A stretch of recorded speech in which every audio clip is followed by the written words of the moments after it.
నటరత్న నందమూరి తారక రామారావు గారి జయంతి సందర్భమున 104వ జయంతి సందర్భమున మనమందరము కలిసి వాస్తవం చెప్పాలంటే భారతదేశానికే ఆదర్శవంతమైన నాయకుడు.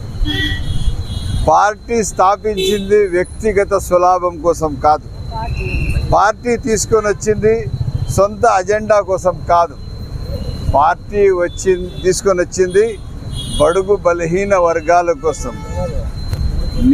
ఏమేమి మనిషికి మంచి గుడ్డ ఇవ్వాల, ఒక ఇల్లు ఇవ్వాల, నీడ ఇవ్వాల, 2 రూపాయల కిలో బియ్యం ఇవ్వాల, రైతులకు పూర్తి స్థాయి 50 రూపాయలకే కరెంట్ ఇచ్చేటట్టుగా పూర్తి స్థాయిగా ఒక ఆలోచనతో ఒక ధ్యేయంతో పనిచేసిన మనిషి ఎన్టీ రామారావు గారు.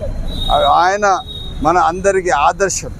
అటువంటి మహనీయులకు మనము మన పిల్లలకి ఆదర్శంగా తీసుకొని మనం ఒక మంచి సమాజ నిర్మాణం కోసం మనమందరము కలిసి ముందుకు నడవాలని చెప్పి తెలుగుదేశం పార్టీ నాయకులే కాదు, యావత్తు 5 కోట్ల ఆంధ్రుల తెలుగు జాతి ఖ్యాతిని పెంచిన చరిత్ర నందమూరి తారక రామారావు గారిని సవినయంగా తెలియజేస్తూ ప్రతి ఒక్కరికి జోహార్ అన్న ఎన్టీఆర్.